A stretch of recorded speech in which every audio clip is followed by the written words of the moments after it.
Hello, friends. Hello, loved ones. Hello, family of light. Yes, this is who we are. I say thank you for joining today and to sharing all of us together in a oneness, in a harmony, to find, just to explore, just to look at life and see what where we are, what we're doing, what's going on, how are you, how are we doing, how is everything in this mystical, magical, bizarre, outrageous walk of life, journey, dream time, simulation of reality, of true reality, true reality. So, yeah, so I'm sharing a sacred tobacco today.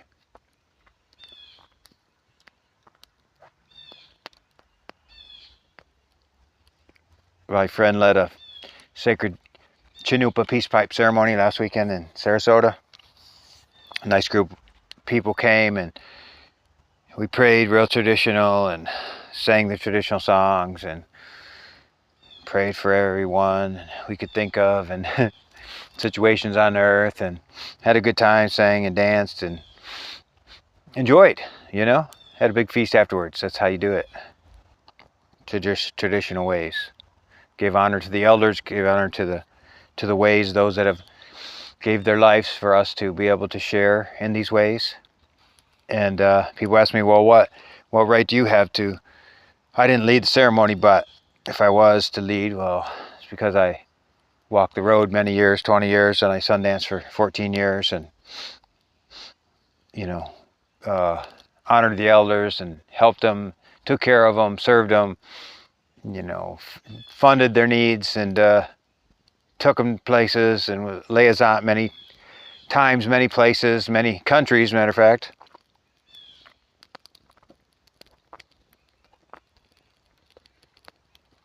And you do all that in a good way, and you Sundance, and if you're fourth year at Sundancing, then you got, not only are you allowed to run sweats and do ceremony like Chinoopa, help people sit up on the Vision Quest Hill, but you're supposed to, and you have to. One of the reasons is you've got so much energy running through you, so much power. I don't mean powerful power, I mean the energy of the sun is embedded in us in those 4 days of fasting, no food or water. And we're dreaming suffering for our people so they will live, pierce our skin, and do all that. And yes, we pray for the people so the people will live.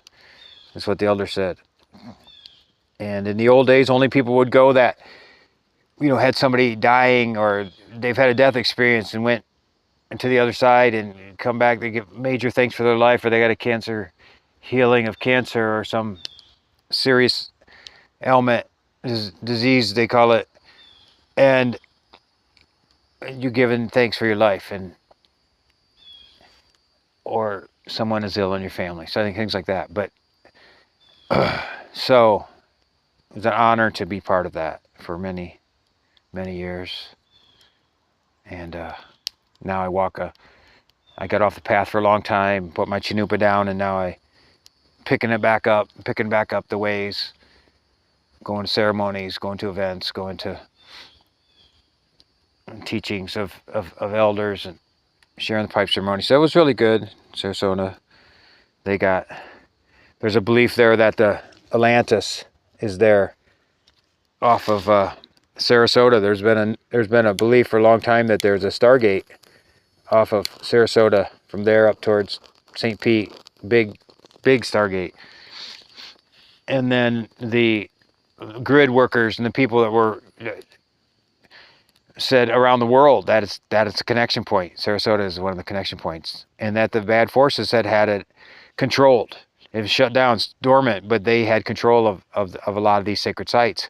Even though you go to them and you see them, Egypt and Stonehenge and Machu Picchu, but the sinister forces had a control of them in some way, shape, or fashion, whether that's underground or whether that's just what's being told is the truth there, and the narrative, when everybody knows everything's much, much, much older, Atlantean times and all that.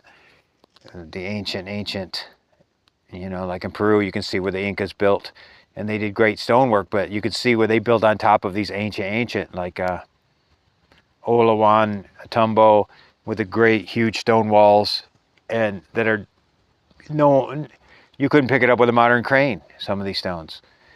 And so we all know that, the mysteries, ancient aliens and all the mystery channels, and which I haven't been there, but I've been many places, and but it's all been taken back by the light forces. The grids under the earth are now humming with a super high vibrational crystalline white brilliant light. They call it Christ consciousness grid, is re-established, reawakened. So these are good things. These are beautiful things. And so we learn this stuff, and then we get out on the earth and we pray. And normally I have my shoes off and to get even more grounded, but it's pretty rough out here right now. This ground, this rough, raw nature out here, and there's poison ivy and but I'm in it. I'm absorbed. The air, the atmosphere. Son of Masters call it the Christ fire breath. Comes off the mountains, the high, super high, pure energy that there's places no man has even gone to inside those mountain ranges. And there's gods, there's beings that caretake those mountains of the light, of masterful consciousness. Been here forever. Far before we could know anything, and before we could judge what was right and wrong, or light and dark, and all that, and good and evil. And so you just honor all that. And the sacred retreats, etheric retreats above a lot of mountains. So anyways, you call that energy in. You call the Christ fire breath, that mana prana chi off of those mountain ranges. And around the world, especially certain ones like the Himalayas, and there's a being there that they call Himalaya, was the original being that watched over those mountains. That's where they got the name from. And then the Rocky Mountains, there's a being there that's called Tabor, who is an ancient being that looks over those mountains, meant forever. It's very pure, very holy. They say go there, connect with them in your heart, and you're going to feel, you're going to connect, you're going to get into this oneness with this Christ fire breath that comes, the purity that comes off of those mountains. You just call it to yourself, and they want to work with us. They want to help us so we can help all of humanity and all the earth come back in balance. And then there's the high master being called, they even call them gods, but I call them high master beings, named Miro, who oversees the Andes Mountains, Lake Titicaca, and that area. And there's a fourth one that oversees the Swiss Alps, the Alps over there. And I don't know the name, but the combination of all those mountain ranges, energy lines go around. And so it's part of nature. And so we get in nature and we're in one with all that. But you can honor that. And when you honor that, they listen. And they send you their strength, And there's even a saying you can say, these are high teachings of the Ascended Masters of mystery schools that I study, that I found. I may have found it in writings and stuff, but the energy is with me because I'm on that path. And you don't just ask, you're humble, of course. You start with humility, but in order to make things happen, sometimes you have to. I command the pure electrical forces of the mountain ranges to my heart, my mind, my spirit, my body, my aura, that I may make the prayer and touch all nature, touch all beings, that the will of God to be fulfilled is my prayer, that the will of God be fulfilled on this planet, the divine plan fulfilled, which is for the highest good, heaven on earth, right? For all beings, all animal, mineral, aquatic, the winged, star nation, the consciousness in the earth, the crystal mineral, the waters, the fires, all human kind, the two-legged, they say, tree nations. So, and then we all come together, and this is all part of that healing. So I wanted to share that because I've been working with that for many weeks now. I didn't plan on it, it just came out. So I try not to share anything until I've integrated it for weeks and months. And because I feel I'm not ready, or it's not, I don't know enough about it, or why, I'm just be talking out my ear if I'm not passing it through as a download for you guys, as an upgrade. And the sacred tobacco, in native ways, it's called a chief medicine plant. All around the world, they use this. We went to France and we went up into the Alps, meeting with the Dalai Lama, and many native elders went with us, and I was blessed to go as a liaison, as a sharer, as a singer.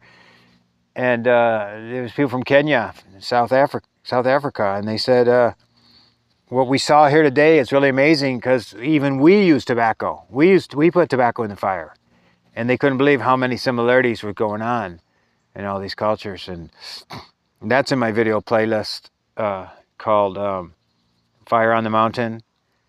And there's a couple of videos there about it. It's a really amazing event near the year 2000.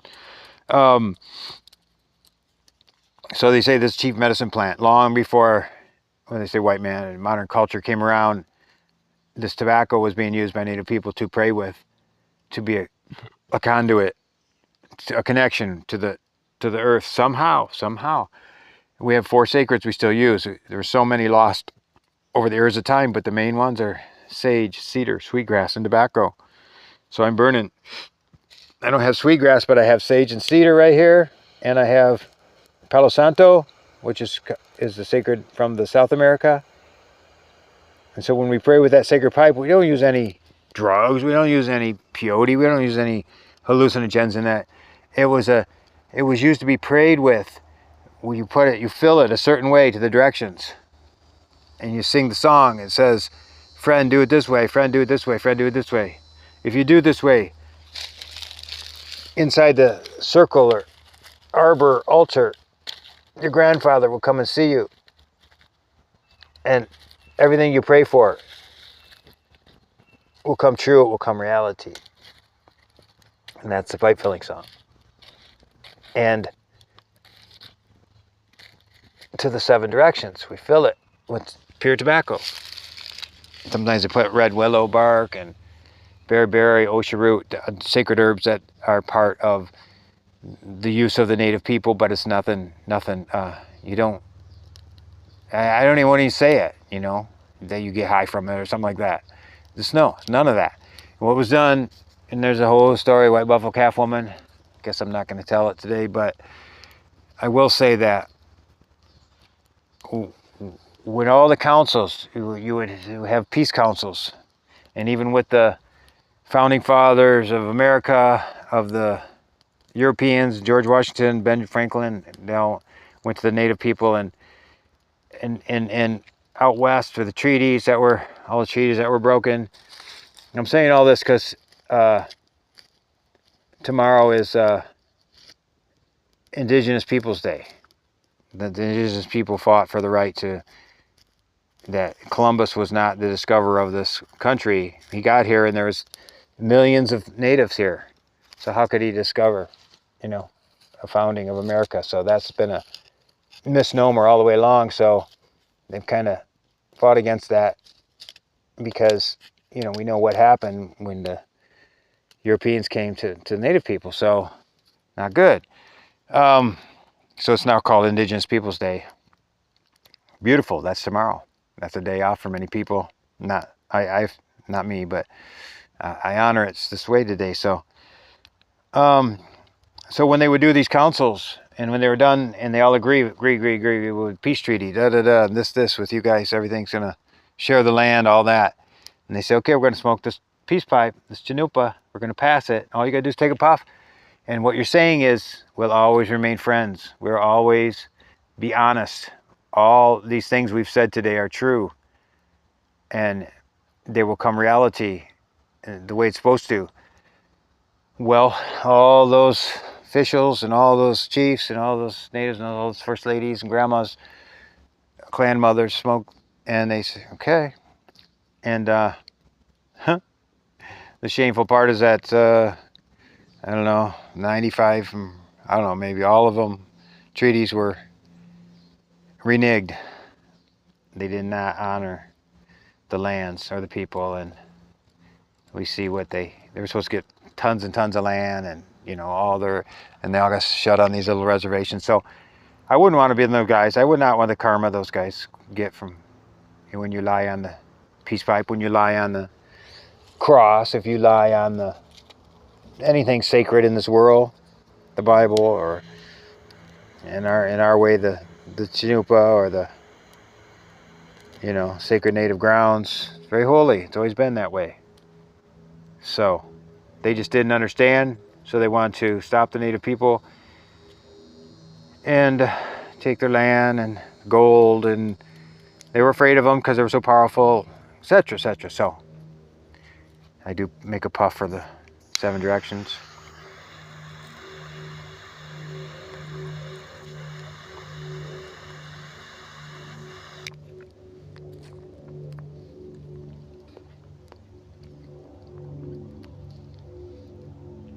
Sun, moon, and stars, the heavens, greater God above. We also say the I am presence, mighty beloved I am presence, within and without, above and within our hearts.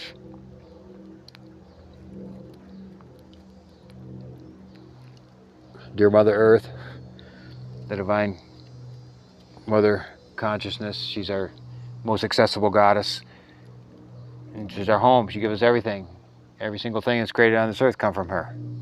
From skyscrapers to homes to food. We honor our mother. To the east,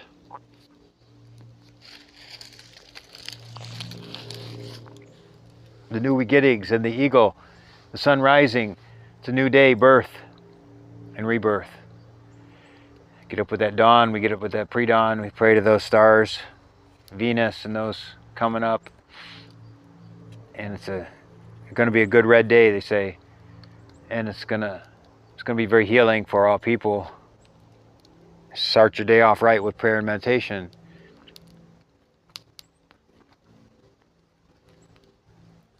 To the south, the deer and the rattlesnake and the corn, and the crops are growing, things are going well, and that would be springtime. This would be summer, and this would be the birth, and this would be the youth. And you're learning a lot. You're learning as you grow in the south, and it's usually summertime, beautiful there. Spring, summer, fall, winter. Honor that south. In the east we say Wiyampata. To the south we say Itokagata. The west we say Wiokpiata. And the thunderbird and the bear, the sunset. And this is where the visions come from, the thunder beings. In Vision Quest you face the west. Ask for third stage of life as your seeker, as you're, you know, raising children, and you finding your way through life. So you go on those vision quests every year, and traditional people do, and ask for guidance for that year for them and their families.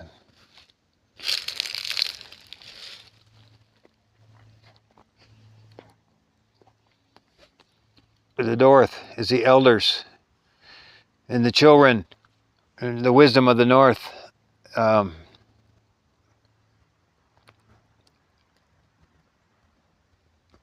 Itokagata, Ryogpyapata, Waziyata in the north. And the snow geese and the white buffalo.